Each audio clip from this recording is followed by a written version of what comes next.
한국이 정말 기적처럼 16강 경우의 수에 맞춰서 딱 포르투갈을 1점 차로 이기고 우루과이도 2대0으로 승리했지만 총 다득점에 밀려서 한국이 진출을 했죠.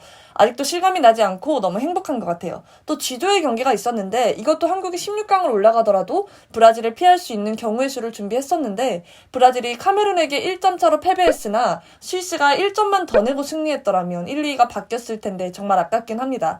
그래서 우리는 G조 1위인 브라질과의 16강전 경기를 3일 뒤인 12월 6일 새벽 4시에 앞두고 있는 상황입니다. 이게 우연인지 운명인지 저희가 직접 직관 가서 보기도 했던 6월 2일 브라질과의 친선 경기가 월드컵에서 8강을 두고 겨루는 경기가 되었습니다. 당시 한국은 5대1의 스코어로 패배를 했으며 한국이 16강전에서 나름 좀 불리하다고 볼 수도 있는 것이 체력 문제죠. 12월 3일 저희 지금 녹화 기준으로는 오늘 브라질의 라인업을 보면 평소와 많이 달랐습니다. 물론 우승 후보 브라질이기에 우리가 당연히 불리하기야 하겠지만 그래도 어제 경기에서는 G조 1, 2차전 때 기용했던 알리송 키퍼 대신에 에데르송 키퍼를 기용을 했고 센터백도 1, 2차전 기용했던 마르키뉴스 티아고 실바 대신 에데르 밀리탄과 글레이송 브레메르 선수를 기용했습니다.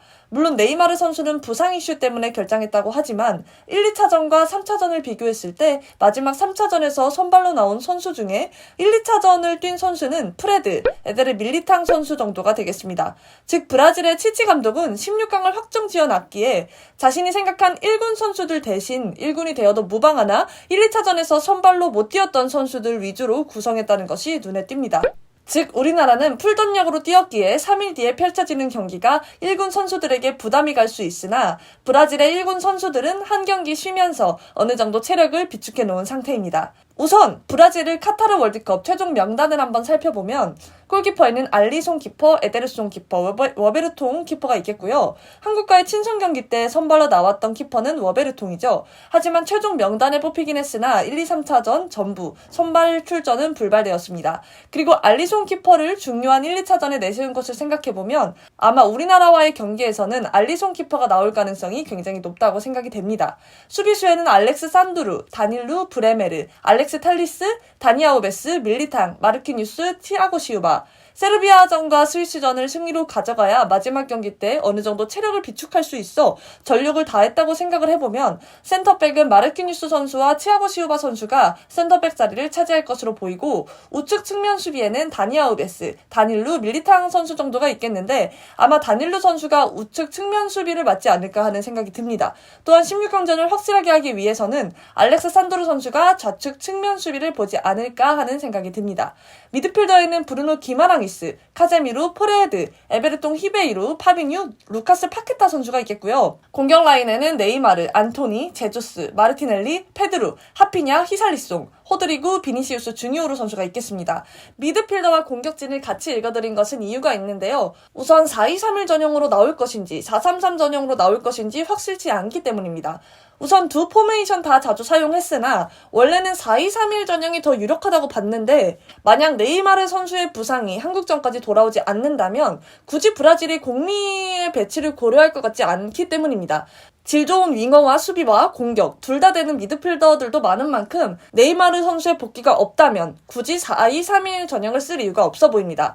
자, 이제는 플레이 스타일로 한번 분석을 해보겠습니다. 우선 양 팀의 공격 기록에 대해서는 브라질이 상당히 이기적이죠. 많은 위협적이고 무서운 공격을 자주 시도하긴 하지만 상대방에게는 많은 기회를 허용하지 않습니다. 슈팅 횟수, 유효 슈팅 횟수를 말씀드리려 하는데 G조에서 브라질을 상대로 한 모든 경기에서 슈팅과 유효 슈팅은 덧셈보다는 곱셈이 빠른 수준이죠.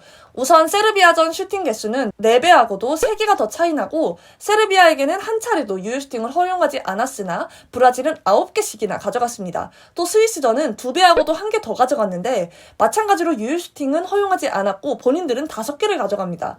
최근 패배한 카메룬전에서는 정확히 3배의 슈팅을 더 가져갔고 유효 슈팅은 3개를 내줬으나 본인들은 2배하고도 1개를 더 가져갔습니다. 이런 것만 보더라도 브라질이 얼마나 강력한지 자신들의 공격에서는 한없이 관대하지만 상대의 공격에서는 엄청 쪼잔하게 굽니다. 점유율도 절대 상대방에게 우위를 내주지 않습니다. 세르비아전에서는 59%, 스위스전에서는 54%, 카메룬전에서는 무려 65%나 가져갔습니다. 패스 횟수는 전보다 500에서 600개로 평균 정도이고요. 이 평균이라는 것이 절대 적다는 것은 아닌데 스페인이 코스타리카전에 1045개의 패스, 독일도 이제 독일전에서도 634개의 패스, 일본전에서는 1058개의 패스 등 이렇게 1000단위의 숫자 없이 진행되었다는 점을 말씀드린 겁니다.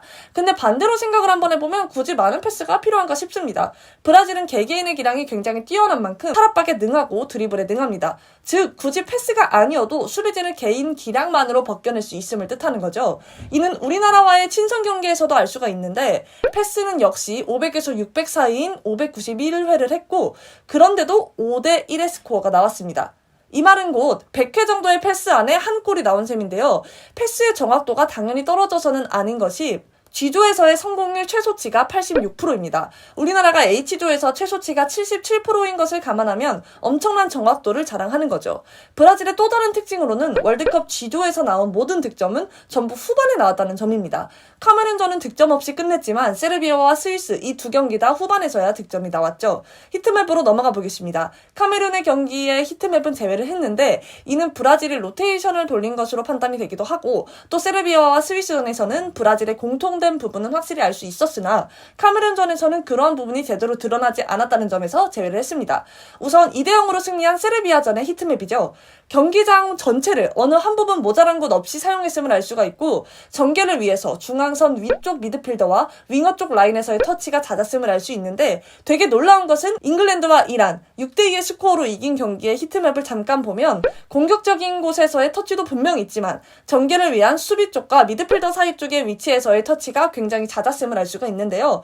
하지만 차이점은 잉글랜드보다 브라질이 더 깊은 공격 진영에서도 터치를 자주 가져갔다는 점이죠. 저 위치에서 공을 잡는 것 자체가 상대팀에게는 굉장히 위협적으로 느껴질 수밖에 없는데 어느 한쪽 측면도 아니고 중앙이 덜한 것도 아니고 공격 깊숙한 곳 모든 곳이 브라질에게는 쉽게 터치를 가져갈 수 있는 장소라는 점이 굉장히 인상 깊습니다. 이번에는 1대0의 스코어로 승리한 스위스의 히트맵을 한번 볼 건데 공통적인 부분은 이제 왼쪽 중앙선 넘어 미드필더와 윙어 사이 쪽의 터치가 역시나 잦다는 점이고 마찬가지로 오른쪽 측면에서의 터치 역시 잦았습니다. 세르비아전에서 히샬리송 중앙 스트라이커 선수가 이제 두 골을 넣은 것과 스위스전에서는 카제미르 선수가 골을 넣었다는 점을 생각을 해보면 브라질이 스위스를 상대할 때 저번 경기 때 잘한 히샬리송 선수를 노리기보단 오히려 히샬리송 선수에게 상대팀의 압박을 집중시키고 윙 쪽의 공격을 더 치중했다고 볼 수가 있겠습니다. 중앙 쪽에서 터치가 저번 경기에 비해 조금 후퇴된 건 공격형 미드필더, 즉 중앙 공격 쪽 라인에서 공을 받아줄 선수가 모자란 것도 이유가 되겠습니다.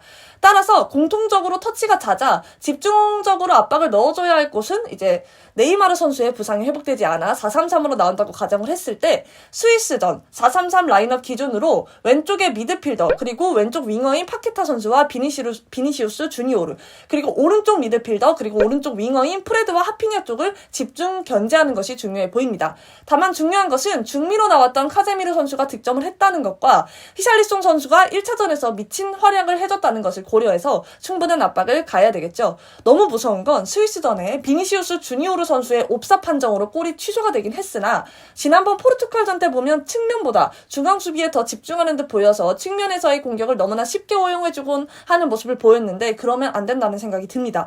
이렇게 말하고 나니 그냥 다 막아야 된다는 생각이 드는데요. 정말 엄청난 활동량을 바탕으로 모든 선수들이 소화해줘야지 가능성이라도 조금 더 생긴다고 생각을 합니다. 사실 우승을 목표로 가져가는 만큼 브라질은 굉장히 쉽지 않은 국가임이 확실하지만 정말 희박한 확률에 선수들이 다 같이 열심히 뛰어준다면 또다시 기적을 만들어내지 말한 법은 없다고 생각합니다. 시청해주셔서 감사합니다.